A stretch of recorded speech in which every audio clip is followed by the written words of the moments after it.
UP और उत्तराखंड की खबरों के लिए एबीपी गंगा को सब्सक्राइब करें और बेल आइकन दबाएं।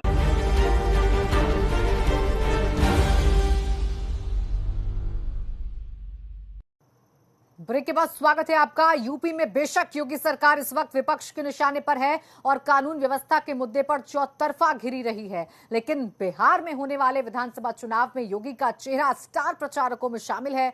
यूपी के सीएम योगी आदित्यनाथ से बिहार में प्रचार कराने की पार्टी की बड़ी तैयारी है, यानी कि अब बिहार में होगा योगी योगी। बिहार में काबा, बिहार में चुनाव बा, चुनाव में बिछी बिसात बा, डिमांड में सीएम योगी आदित्यनाथ बा।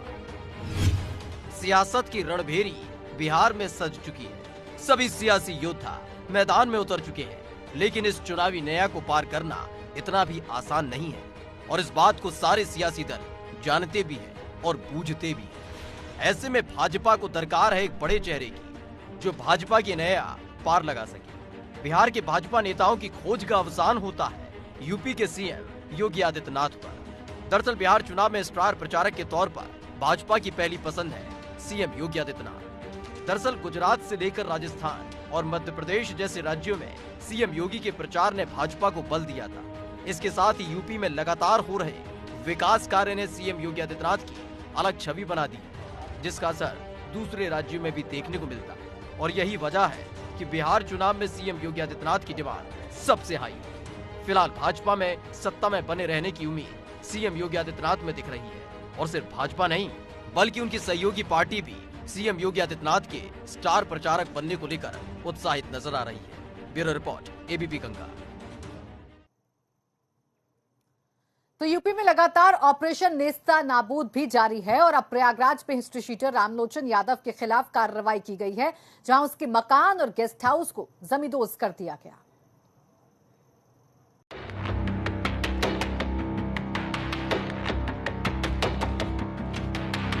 झक्क सफेद कपड़ों में नेता टाइप जो मुस्कियाते दिख रहे हैं, हकीकत में मिल लीजिएगा, दिल का पीर नीर बन के आंखों से बह रहा होगा। दरअसल ये है रामलोचन यादव।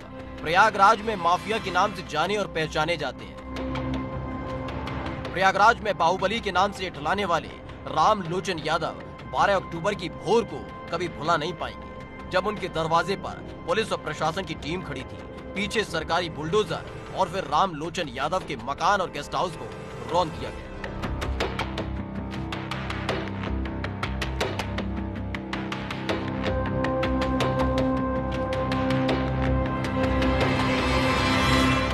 दरअसल प्रयागराज के धूमनगंज थाना इलाके के कंदईपुर में हिस्ट्री शीटर रामलोचन यादव का मकान और गेस्ट हाउस था इसलिए क्योंकि आज सरकारी बुलडोजर ने उसे अपने पैरों तले कुचल कर रख दिया और अब सिर्फ बचा है मलबा। रामलोचन यादव का एक लंबा आपराधिक रिकॉर्ड है और सियासत से भी रामलोचन यादव की नजदीकियां। रामलोचन यादव पर कई मामले दर्ज, कई आपराधिक मामलों में नाम आया है। समाजवादी पार्टी के पूर्व विधायक विजमा यादव का भाई है रामलोचन यादव। पूर्व विधायक जवाहर पंडित का साला है रामलोचन। 1996 में जवाहर पंडित की हुई थी हत्या। फिलहाल अतीक अहमद और मुख्तार अंसारी के बाद प्रयागराज के बाहुबली के खिलाफ बड़ा एक्शन लिया गया है और रामलोचन की अपराध से कमाई गई संपत्ति को जमींदोज कर दिया गया है और ये कार्रवाई लगातार जारी है।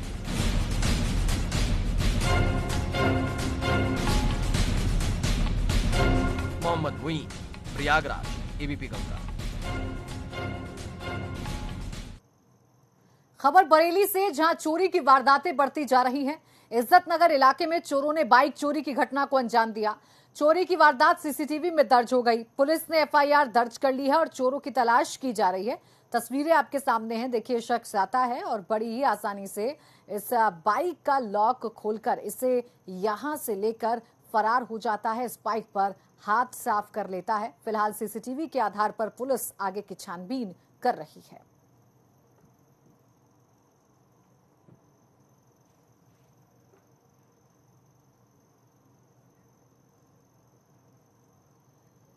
और अब आपको दिखाते हैं 17 किलोमीटर लंबा जाम। खबर महाराजगंज की। नेपाल सीमा सुनौली से एक सड़वा तक आज लंबा जाम लग गया। करीब 17 किलोमीटर तक एक लेन में ट्रक खड़े नजर आए। जाम में फंसे ट्रकों के चालक काफी परेशान भी दिखे। जाहिर सी बात है, 17 किलोमीटर लंबा जाम है, कई घंटों का ये जाम है। पहिए जहां थे वहीं पर रुक गए, जिसकी वजह से काफी दिक्कतों का सामना जरूर करना पड़ा ट्रक चालकों को।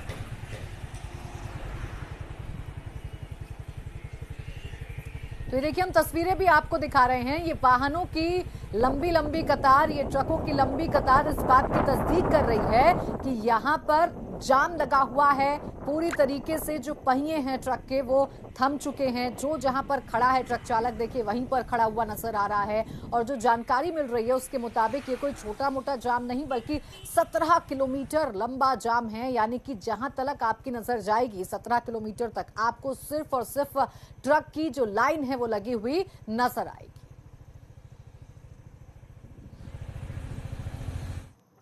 उधर बलिया में कलेक्ट्रेट कर्मचारियों ने प्रदर्शन के दौरान जिले के कलेक्ट्रेट को ही बेदफ्तर कर दिया। जी हां, कई सूत्रीय मांगों को लेकर प्रदर्शन कर रहे डीएम ऑफिस में तालाबंदी कर दी गई और अनिश्चितकालीन धरना शुरू कर दिया। इतना ही नहीं, प्रदर्शन कर रहे कर्मचारियों ने मांगे पूरी न होने पर मंगलवार से जिले के दूसरे विभागों के कर्मचारियों को भी आंदोलन में शामिल करने की चेतावनी दी है।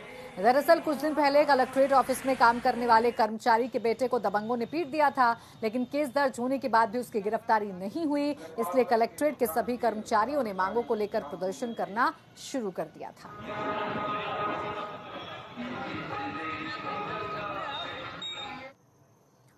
हाथरस की बेटी को इंसाफ दिलाने के लिए हाय तौबा मची हुई है और दूसरी ही तरफ हमीरपुर में दबंग दिन दहाड़े मां बेटी को पीट रहे हैं और दर्द से चीखती कराती मां बेटी लोगों के आगे हाथ जोड़कर मदद की गुहार लगा रही हैं।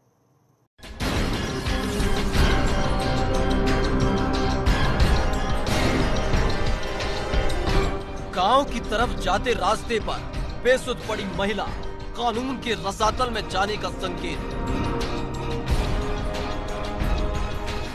कुछ ही दूरी पर बेसुध पड़ी बिटिया, कानून को कुचल देने का संदेश है। महिला सुरक्षा के नाम पर छाती चौड़ी करने वालों को हमीरपुर के थाना जरिया इलाके में दबंगों ने दी है चुनौती। ये अलग अलग नाम के नारों की आवाज बुलंद करने वालों, आओ आकर देखो तुम्हारे वादों और दावों की हकीकत। दरअसल हमीरपुर के थाना जरिया इलाके में बेखौफ दबंगों ने खेत में लिखी है हैवानियत की दास्तान। जमीनी विवाद में मां और बेटी को पकड़ लिया और फिर दौड़ा दौड़ा कर पीटा गया और तब तक देह को उधेड़ते रहे जब तक कि बुजुर्ग महिला बेसुध नहीं हुई। गम्मा मारे दिया में ठवाड़े मारी दिया में उठा उठा दे मारो घसूड़त रहे।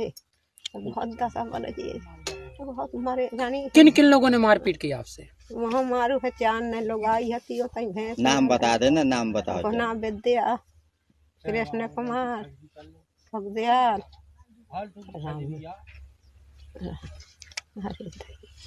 अपनी पीठ का बिस्तर बनाकर लाचार और बेसुध पड़ी महिला ने खुले में गुंडों के नाम बताए कि सुनो हुजूर, गांव के दबंगों ने जमीन के टुकड़े के लिए उनके टुकड़े करने की कोशिश की है और आराम से फरार हो गए। सूचना मिलने पर मौके पर पहुंची पुलिस ने मां और बेटी को अस्पताल में भर्ती कराया और आनन फानन में सभी दबंगों को गिरफ्तार कर लिया गया। 10 अक्टूबर की शाम 4 बजे कस्बा सरीला है थाना जरिया में, वहां जमीन के विवाद को लेकर 3 लोगों ने एक महिला के और उसकी लड़की के साथ मारपीट किया था। इस संबंध में उसी दिन उनकी तहरीर के आधार पर मुकदमा पंजीकृत किया गया था और इनकी गिरफ्तारी तीनों की कर ली गई है। बताया जा रहा है कि इसमें पैमाइश पहले हो चुकी थी, मेड़ काटने के विवाद को लेकर यह झगड़ा हुआ था। जहां एक तरफ नारी सुरक्षा के दावे किए जाते हैं तो वही दावे हमीरपुर के खेतों में कुछ यूं बेसुध और लाचार नजर आते हैं। या कानून की धाराओं को खूंटी पर टांग दिया जाता है और दबंगई की दास्तान लिखी जाती है। विकास पुरवार, हमीरपुर, एबीपी गंगा।